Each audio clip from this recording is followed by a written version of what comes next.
O canal Reino dos Céus vos apresenta os Estudos 6, A Origem da Bíblia, Parte 10, a Bíblia Levita.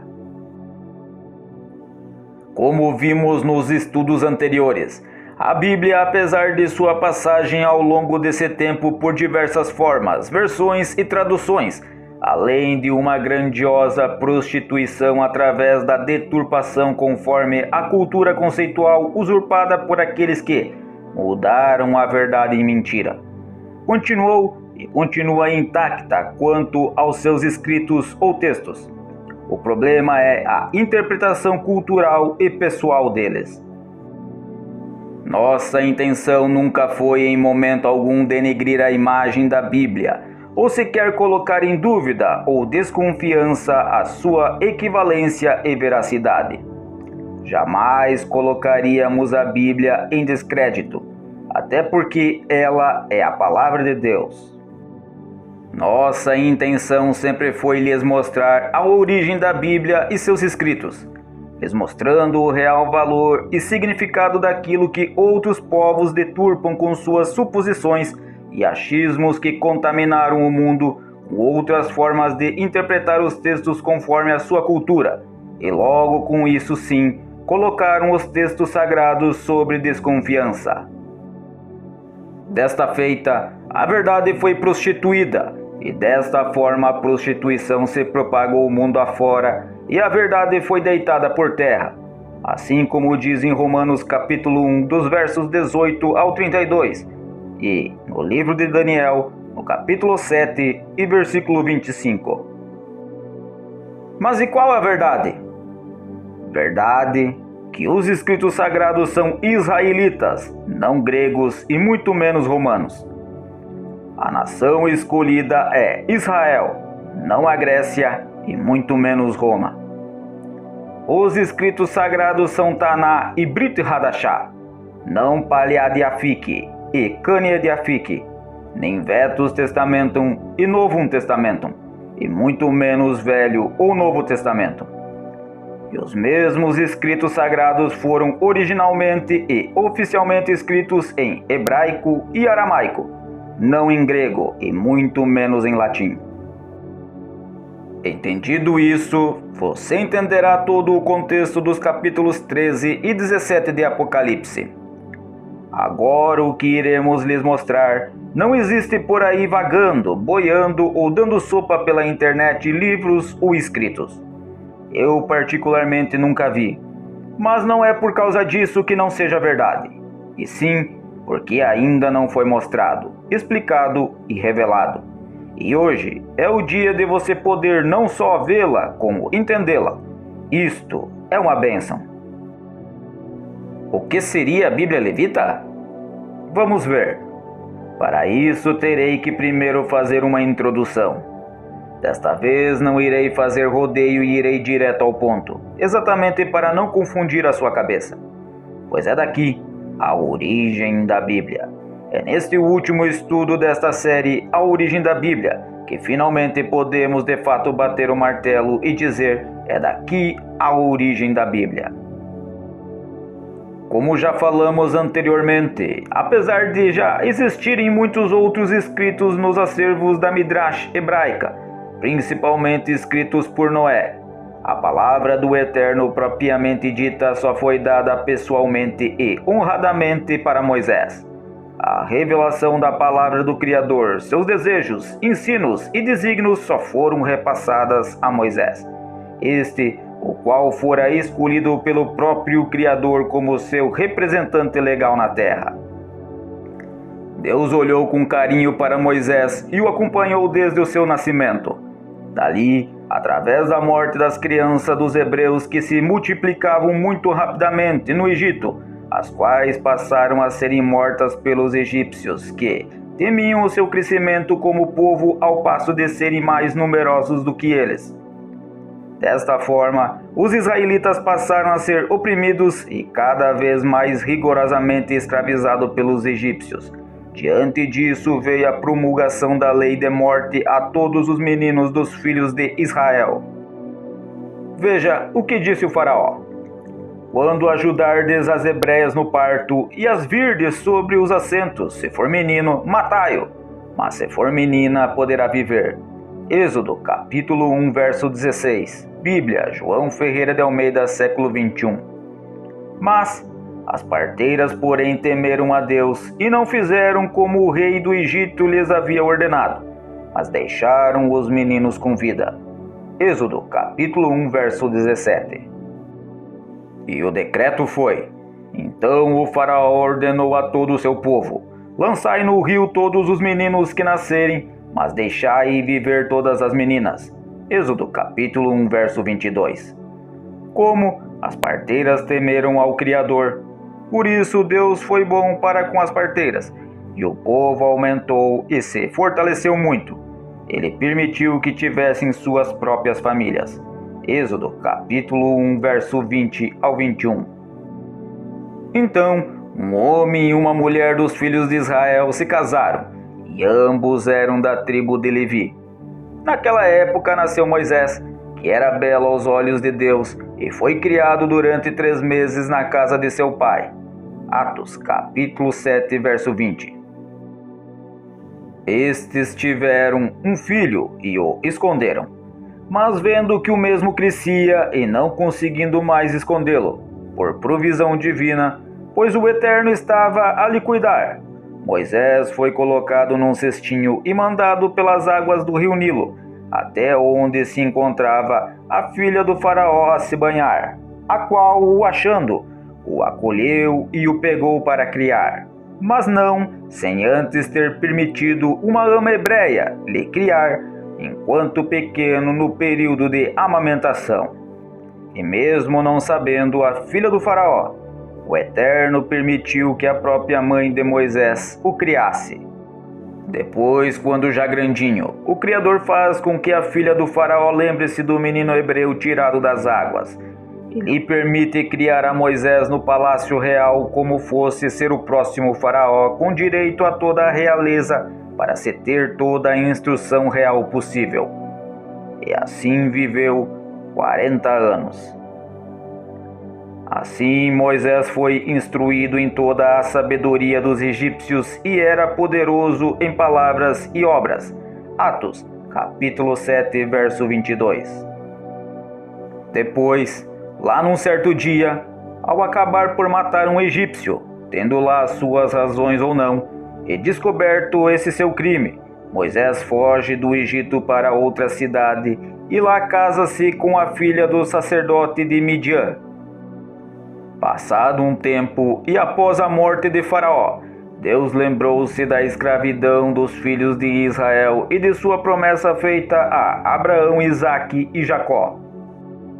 Nisso mandou seu filho como mensageiro real para um encontro com Moisés, e a entrega da convocação divina para executar o plano de libertação do povo de Israel do Egito. E mesmo relutando, Moisés aceita sua missão e vai ao Egito como representante do Deus vivo, após receber a revelação do nome do Deus vivo Yahuwah, para ser o grande libertador de Israel. Mas e o porquê desta história, irmão? Nós já a conhecemos. Sim, mas é através deste grande homem, um dos Messias de Israel, que o Criador lhe entrega toda a sua instrução e faz de Moisés seu promotor de justiça. Veja o que o Eterno diz a Moisés: ele falará ao seu povo em teu lugar, assim ele será tua boca e tu serás como Deus para ele. Êxodo, capítulo 4, verso 16. Então, o Eterno declarou a Moisés como seu legítimo representante ou não? Veja novamente para que não tenhas dúvidas. Então o Senhor disse a Moisés: eu te constituí como Deus para o faraó, e Arão teu irmão será o teu profeta. Êxodo, capítulo 7, verso 1. No dia seguinte, Moisés assentou-se para julgar o povo, o qual ficou em pé diante dele, desde a manhã até a tarde. Êxodo, capítulo 18, verso 13. Quando tem alguma questão, eles vêm a mim, e julgo entre eles, e lhes declara os estatutos de Deus e as suas leis. Êxodo, capítulo 18, verso 16. Agora, veja o que Jesus falou sobre Moisés. Não penseis que vos acusarei perante o Pai. Há outro que vos acusa, que é Moisés, em quem tendes esperança. João capítulo 5, verso 45. Porque a lei foi dada por meio de Moisés, a graça e a verdade vieram por meio de Jesus Cristo. João capítulo 1, verso 17. Moisés era um levita. Ele era irmão mais novo de Arão e Miriam. Seus pais foram Amrão e Joquebede, os quais ambos eram levitas. Mas Amrão era filho de Coate, o qual então era avô de Moisés. E Coate era filho de Levi, o qual era bisavô de Moisés. E Levi era um dos famosos 12 filhos de Israel, Jacó. Logo Moisés era trineto de Jacó, sendo Israel, Jacó, seu trisavô, Isaac, seu tetravô, e Abraham, seu quintavô. Também precisamos salientar que Moisés teve 2 filhos com Zípora, dos quais o mais velho chamava-se Gerson e o mais novo Eliezer. E este Moisés levita foi quem o Eterno escolheu para sua representação, mas foi a Arão seu irmão que o Criador escolheu para ser seu sacerdote. Então a ira do Senhor acendeu-se contra Moisés e disse: Arão, o levita, não é teu irmão? Eu sei que ele fala bem. Ele também virá ao teu encontro e vendo-te se alegrará no coração. Tu lhe falarás e lhe porás as palavras na boca, e eu estarei com a tua boca e com a dele, e vos ensinarei o que deveis fazer. E Arão falou todas as palavras que o Senhor dissera a Moisés, e este realizou os sinais diante do povo. Êxodo capítulo 4. E chamarás dentre os israelitas teu irmão Arão, e seus filhos Nadab e Abiú, Eleazar e Itamar, para me servirem como sacerdotes. E isto é o que farás para os consagrar, para que me sirvam como sacerdotes. Escolhe um novilho e 2 carneiros sem defeitos. Então levarás Arão e seus filhos à entrada da tenda da revelação e os lavarás com água. Em seguida, pegarás as roupas e vestirás Arão com a túnica, o manto do colete sacerdotal, o colete sacerdotal e o peitoral. E lhe prenderás o colete com seu cinto. E lhe porás a mitra na cabeça, e sobre a mitra a coroa sagrada. Então pegarás o óleo da unção e o ungirás, derramando-o sobre a cabeça. Depois trarás seus filhos e os farás vestir túnicas, e porás cintos em Arão e em seus filhos, e lhes colocarás os turbantes. O sacerdócio lhes pertencerá por estatuto perpétuo. Assim consagrarás Arão e seus filhos. Mandarás trazer o novilho diante da tenda da revelação, e Arão e seus filhos colocarão as mãos sobre a cabeça do novilho. Também ungirás Arão e seus filhos, e os santificarás para me servirem como sacerdotes. E vestirás Arão com as vestes sagradas, e o ungirás, e o santificarás para que me sirva como sacerdote. Arão era irmão mais velho de Moisés e tinha 3 anos a mais do que o mesmo. Moisés tinha 80 anos e Arão 83, quando foram falar com o faraó.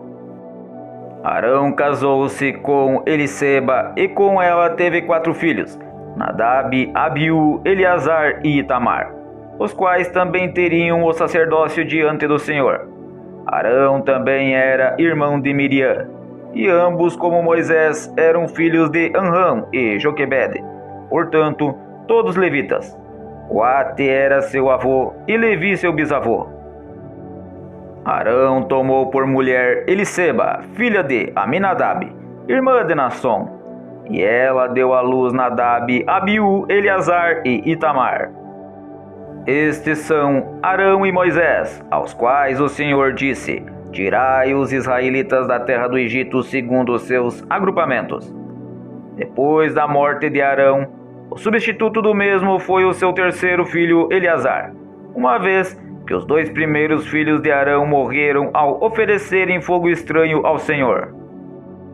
Mas Nadab e Abiú morreram antes de seu pai, e não tiveram filhos. Por isso Eleazar e Itamar exerciam o sacerdócio. Desta forma, Eleazar assumiu o sacerdócio com o aval do Criador, que disse: depois tira as vestes de Arão e coloca-as em seu filho Eleazar, porque Arão será recolhido e ali morrerá. E o maior líder dos levitas será Eleazar, filho do sacerdote Arão. Ele será o superintendente dos encarregados do santuário. Eleazar casou-se com a filha de Putiel e teve um filho com ela, do qual seu nome era Finéias. Eleazar, filho de Arão, tomou por mulher uma das filhas de Putiel, e ela deu à luz Finéias. Esses são os chefes das famílias levitas, segundo os seus clãs. Mas além destes levitas, Moisés, Arão, Eleazar e Itamar, o Senhor, por um ato no deserto do qual o Eterno se agradou, Ele mesmo abençoou a todos os levitas e lhes tomou posse, escolhendo-os como propriedade peculiar para si. Primeiramente, o Criador escolhera Moisés como seu representante legal. Juntamente com Moisés, escolhera Arão para ser seu porta-voz. E quando subiram o monte do Sinai, o Eterno ainda escolheu Arão com seus filhos para seu sacerdócio. Porém, num certo dia, após a demora do retorno de Moisés do Sinai, o povo se corrompeu e desviou-se da obediência, fazendo para si um bezerro de ouro, para que fosse como seu Deus. Então, o Eterno irou-se e prometeu destruir a todo Israel, deixando apenas Moisés vivo e dele fazer uma nova e grande nação. Porém, ao descer do monte, Moisés também irou-se e, além de quebrar as 2 pedras dos mandamentos, ele estraçalhou e despedaçou com aquele ídolo confeccionado. E não o bastante, voltou-se para o povo e lhes perguntou: a quem se uniria a ele para matar ao fio da espada todos os idólatras?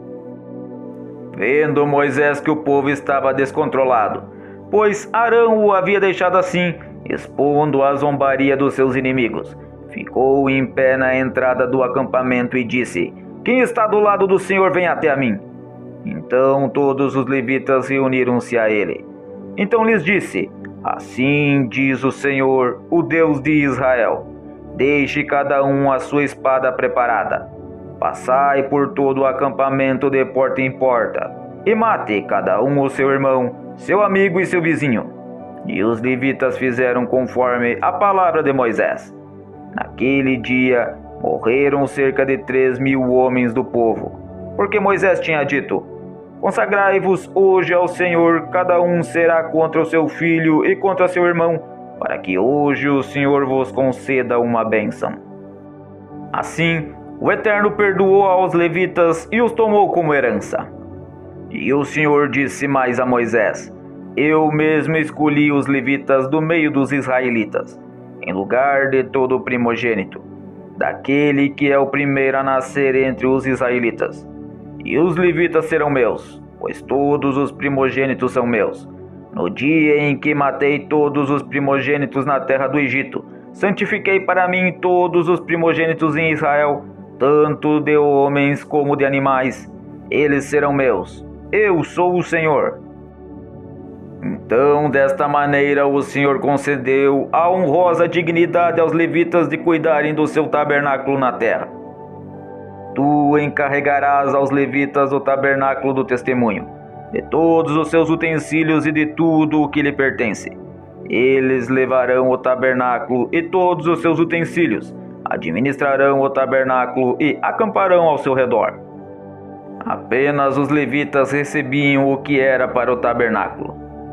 Esta é a relação das coisas para o tabernáculo, a saber, o tabernáculo do testemunho, feita pelos levitas, por intermédio de Itamar, filho do sacerdote Arão, por ordem de Moisés.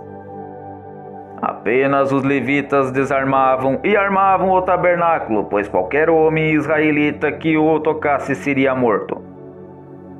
Quando o tabernáculo tiver de partir, os levitas o desarmarão, e quando tiver de ficar em um lugar, os levitas o armarão. Se um homem comum se aproximar dele, será morto. E veja só a honra dos levitas, terem não só o direito, mas também a incumbência de serem os mais próximos a se assentarem ao tabernáculo, não só para administrá-lo, como defendê-lo. Mas os levitas acamparão ao redor do tabernáculo do testemunho, para que a ira não se acenda contra a comunidade dos israelitas. Por isso os levitas cuidarão da guarda do tabernáculo do testemunho. Então partirá a tenda da revelação com o acampamento dos levitas, no meio dos outros acampamentos. Marcharão na ordem em que acamparem, cada um no seu lugar, segundo os seus estandartes.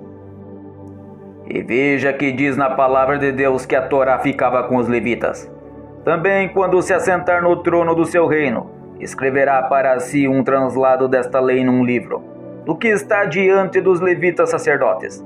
E o terá consigo, e nele lerá todos os dias da sua vida, para que aprenda a temer o Senhor seu Deus, a fim de guardar todas as palavras desta lei e estes estatutos para os cumprir. Isto está escrito em Deuteronômio capítulo 17, dos versos 18 ao 19, da versão João Ferreira de Almeida, século 21. Agora, leremos uma versão da Bíblia BIC. Será também que, quando se assentar sobre o trono do seu Malhut, escreverá para si, num Sefer, uma cópia desta Torá, do exemplar que está diante dos levitas Kohanim, e o terá consigo, e nele lerá todos os dias da sua vida, para que aprenda a temer a Yahweh, seu Criador, e a guardar todas as palavras desta Torá, e estes regulamentos, a fim de os cumprir. Devarim, capítulo 17, dos versos 18 ao 19. Estas são as gerações dos levitas, e esses são os nomes dos filhos de Levi segundo as suas gerações: Gerson, Coate e Merari. A vida de Levi foi de 137 anos. Os filhos de Gerson, Libni e Simei, segundo suas famílias. Os filhos de Coate, Anram, Izar, Hebron e Uziel. A vida de Coate foi de 133 anos.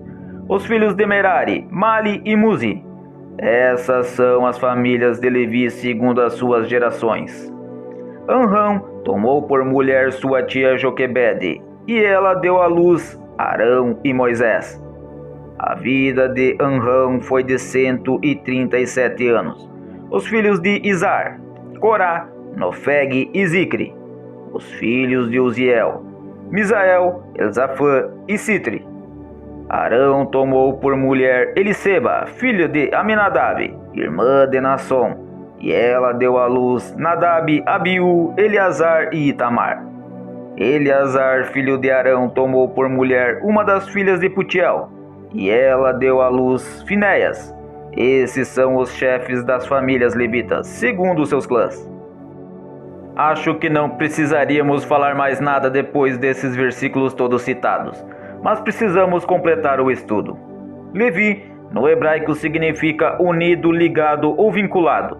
Ele foi o terceiro filho de Jacó com Lia, que lhe deu este nome, acreditando que certamente ele a uniria finalmente com Jacó, que a desprezava ao amar mais Raquel do que a ela.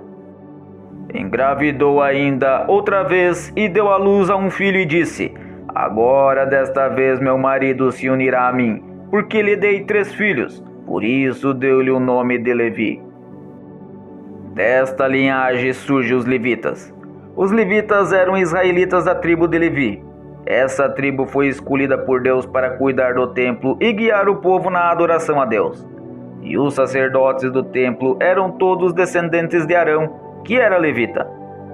O povo de Israel tinha 12 tribos, que eram os descendentes dos 12 filhos de Jacó. Os levitas eram descendentes de Levi, o terceiro filho de Jacó com Lia, o qual foi um homem violento, mas seus descendentes se tornaram uma grande tribo. Durante a escravatura dos israelitas no Egito, nasceram os levitas mais famosos de Israel, Moisés e seus irmãos Arão e Miriam. Debaixo da liderança de Moisés, os israelitas se libertaram e saíram do Egito, rumo à terra prometida. Miriam era profetisa e Arão foi escolhido por Deus para ser seu sacerdote, a ponte entre o povo e Deus. Antes de chegarem à terra prometida, os israelitas ficaram 40 anos no deserto. Certa vez, durante esse tempo, os israelitas se rebelaram contra Deus e se voltaram para a idolatria. Mas a tribo de Levi se manteve fiel e lutou contra os idólatras. Por isso Deus escolheu os levitas para trabalharem no serviço do templo.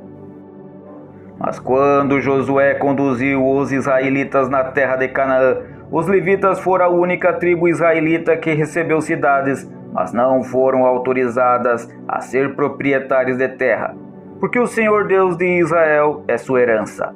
A tribo de Levi servia a deveres tanto religiosos e particulares a todos os israelitas, quanto também tinha responsabilidades e incumbências políticas. Em troca de tudo isso, esperava-se que todas as outras tribos lhes dessem o seu dízimo, especialmente o dízimo conhecido como Maaser Rishon, ou dízimo dos levitas, na prática judaica atual, que data da destruição do Templo de Jerusalém. Os privilégios e responsabilidades comuns dos levitas são essencialmente limitados à leitura da Torá na sinagoga e o ritual de Pidyon Haben. O profeta Moisés e seu irmão, o sacerdote Arão, foram com certeza os levitas mais famosos e conhecidos. Outros descendentes notáveis da dinastia levita, de acordo com a Bíblia, são Miriam, irmã de Moisés, o profeta Samuel, o profeta Ezequiel, o governador Esdras, o profeta Malaquias, João Batista, Marcos, Mateus e Barnabé. Os descendentes de Arão, que foi o primeiro Kohen Gadol, sumo sacerdote de Israel, foram designados como a classe sacerdotal, os Kohanim.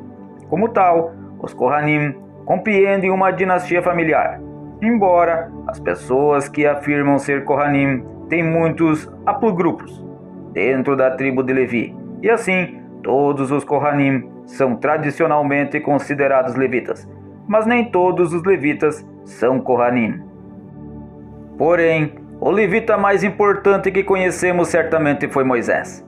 Moshe vem da raiz machá, do hebraico que significa tirar, sendo o do porquê o seu nome, tirado, Moshe, isto é, salvo das águas, e o qual também leva o significado de libertador, pois esta mesma raiz pode significar Mashiach. Sua importância é tão grande que Moisés é citado no Sefer Talmidim, livros dos discípulos. Este é o que esteve na congregação no deserto, com o anjo que lhe falava no Monte Sinai, e com nossos pais, e que recebeu palavras vivas para transmiti-las a vós. Atos dos Apóstolos, capítulo 7, verso 38. Veja a importância de Moisés. Sua importância era tão grande que o Eterno mandou o próprio Mihaia vir buscar o corpo de Moisés, por 5 motivos principais, um para cada livro que ele escreveu. Primeiro, por causa da idolatria que o corpo de Moisés poderia provocar no povo. Segundo, porque o corpo de Moisés não merecia ficar nesta terra indigna. Terceiro, que o corpo de Moisés não teria um enterro digno, pois não teria ninguém para enterrá-lo, porque ninguém se atreveria a subir ao cume de Pisga do Monte Nebo, onde ali estaria a presença do Eterno. Quarto, que o corpo de Moisés precisava ser ressuscitado. E quinto, pois que Moisés precisava assumir a vaga e o lugar deixado por Satanás no céu, que era o de promotor de justiça, o acusador. A morte de Moisés. Então Moisés subiu das planícies de Moabe ao Monte Nebo, ao cume do Pisga, que fica em frente a Jericó. E o Senhor mostrou-lhe toda a terra desde Gileade até Dan, toda a Naftali, a terra de Efraim e Manassés, toda a terra de Judá até o mar ocidental, o Neguebe e a planície do vale de Jericó, a cidade das palmeiras até Zoar. E o Senhor lhe disse: esta é a terra que prometi com juramento a Abraão, a Isaque e a Jacó, dizendo: eu a darei à tua descendência. Eu te fiz vê-la com os teus olhos, mas não irás para lá. Então Moisés, servo do Senhor, morreu ali na terra de Moabe, conforme o Senhor havia falado. e ele o sepultou no vale, na terra de Moabe, em frente de Bet-peor, e ninguém conhece até hoje o local da sua sepultura. Moisés tinha 120 anos quando morreu. A sua vista não havia se escurecido, nem ele havia perdido o vigor. Deuteronômio capítulo 34, dos versos 1 ao 7. O capitão dos exércitos celestial veio pessoalmente buscar Moisés. Mas quando o arcanjo Miguel, discutindo com o diabo, disputava a respeito do corpo de Moisés, não ousou pronunciar contra ele acusação infame, mas disse: "O Senhor te repreenda." Judas, capítulo 1, verso 9. Moisés foi tão grande e importante que terá dele até cântico no dia da volta de Jesus. Eles cantavam o cântico de Moisés, servo de Deus, e o cântico do Cordeiro, dizendo: "Grandes e admiráveis são as tuas obras, ó Senhor Deus Todo-Poderoso. Justos e verdadeiros são os teus caminhos, ó Rei das Nações." Apocalipse capítulo 15, verso 3. E ainda aparece vivo depois da morte, juntamente com Elias, para dar força a Jesus antes da crucificação, na passagem da transfiguração. Então apareceram diante deles Moisés e Elias, falando com ele. Tomando a palavra, Pedro disse a Jesus: "Senhor, é bom estarmos aqui. Se quiseres, farei aqui 3 tendas, uma para ti, outra para Moisés e outra para Elias." Mateus capítulo 13, dos versos 3 ao 4. Este Moisés recebe do Eterno toda a instrução e registra o que iremos chamar de Bíblia dos Levitas, que seria a HaSeferim Moshe, os livros de Moisés. Os livros de Moisés, HaSeferim Moshe, são os livros que Moisés escreveu revelando através do Espírito Santo, Shekinah, toda a vontade e os ensinamentos do Eterno, podendo também ser chamado de Sefer Moshe Torá, o livro dos ensinos de Moisés, ou simplesmente como Torá, ensino, mais conhecido por nós brasileiros como lei. O Sefer Moshe Torá, o livro dos ensinos de Moisés, é um compêndio que contém 5 livros. Nestes livros constam Bereshit, Shemot, Vaikra, Bamidbar e Devarim. Em hebraico, Sefer Bereshit significa em português livro no começo. Sefer Shemot, livro Nomes. Sefer Vaikra, livro Ishamou. Sefer Bamidbar, livro no deserto. Sefer Devarim, livro Palavras. Portanto, esse é o cânon da Sefer Moshe Torá. Bereshit, Gênesis. Shemot, Êxodo. Vaikra, Levítico. Bamidbar, Números. Devarim, Deuteronômio. Mas se este é o Pentateuco ou a Torá, por que você está chamando de Bíblia dos Levitas, irmão? Estou a chamando assim, pois que assim como a Bíblia Brit Hadashah é chamada de Bíblia Nazarena, ou de Novo Testamento Cristão, e a Taná é chamada de Bíblia dos Judeus, ou de Velho Testamento Cristão, logo, a Torá, o Pentateuco, pode ser chamada de Bíblia Levita, uma vez que ela não só foi escrita por um levita, quanto ela só era guardada e tocada pelos levitas. Por isso, sim, ela pode ser chamada de Bíblia dos Levitas. Obviamente, a Bíblia Levita foi dada para todo Israel, assim como também a Taná e a Brit Hadashah foram dadas a todos os israelitas. A questão aqui é, como já mostramos anteriormente, que apenas os levitas podiam tocar nas coisas sagradas. Logo, apenas os levitas é que podiam tocar nos Hakitvah HaKadoshim, escritos sagrados, para transportá-los para qualquer lugar que fossem levados ou deixados. Nessas circunstâncias fica evidente que apenas os levitas poderiam retirar os escritos de Moisés para levá-los para as assembleias, reuniões, e só os Kohanim, os sacerdotes, que eram levitas, podiam estudá-los e ensiná-los.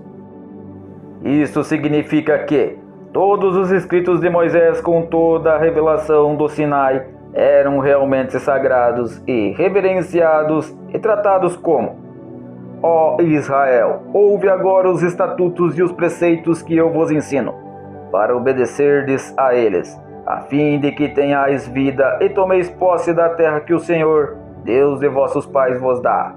Não acrescentareis nada à palavra que ele vos ordena, nem diminuireis nada, para que guardeis os mandamentos do Senhor vosso Deus, que eu vos ordeno. Deuteronômio capítulo 4, dos versos 1 ao 2. Eu vos ensinei estatutos e preceitos, conforme o Senhor meu Deus me ordenou, para que lhes obedeçais na terra em que estáis entrando para tomar posse. Guardai-os e obedecei a eles. Assim, a vossa sabedoria e o vosso entendimento serão vistos pelos povos, que ouvirão todos esses estatutos e dirão: esta grande nação é realmente um povo sábio e inteligente, pois que grande nação tem deuses tão próximos quanto o Senhor está de nós, todas as vezes que o invocamos?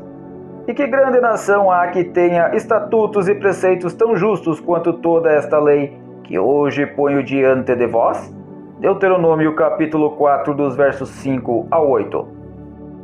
E guardareis os seus estatutos e os seus mandamentos, que hoje vos ordeno, para que vivais bem, vós e vossos filhos, e para que prolonguei os vossos dias na terra, que o Senhor vosso Deus vos dá para sempre. Deuteronômio capítulo 4, verso 40. Esta é a lei que Moisés apresentou aos israelitas. Estes são os testemunhos, os estatutos e os preceitos que Moisés falou aos israelitas depois que saíram do Egito.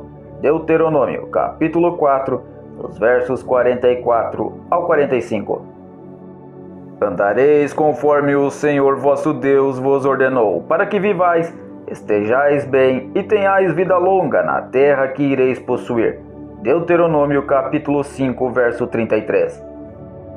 Estes são os mandamentos, os estatutos e os preceitos que o Senhor teu Deus mandou ensinar-te, a fim de que os cumprisses na terra a qual estás indo para possuir, para que temas o Senhor teu Deus e guarde todos os seus estatutos e mandamentos que eu te ordeno, tu, teu filho e o filho do teu filho, todos os dias da tua vida, e para que os teus dias se prolonguem.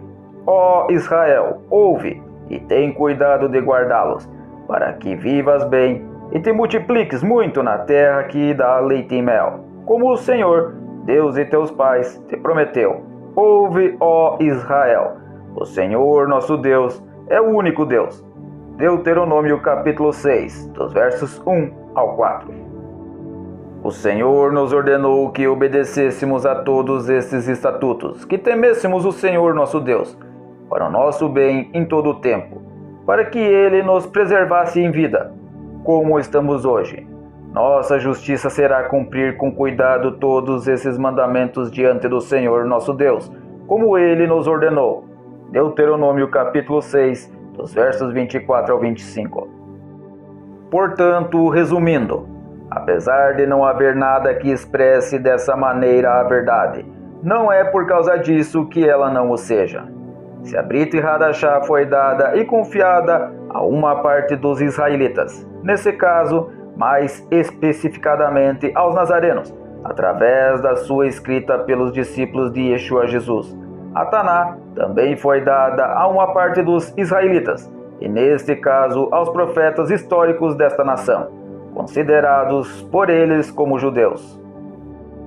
Desta forma também podemos afirmar que a Torá escrita por Moisés, um levita, e o escolher dos levitas pelo próprio Eterno como sua propriedade particular, lhes dando a incumbência de cuidar, guardar e proteger todos os utensílios sagrados da tenda de revelação, podendo apenas eles, única e exclusivamente, tocar e transportar o que era sagrado, sendo que mais ninguém poderia nem sequer se aproximar do sagrado.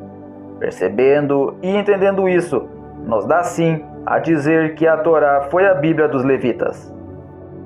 Levitas escolhidos através de Moisés como Messias, Arão e sua descendência como sacerdotes, Miriam como responsável pelos louvores e a tribo inteira por achar graça aos olhos do Eterno.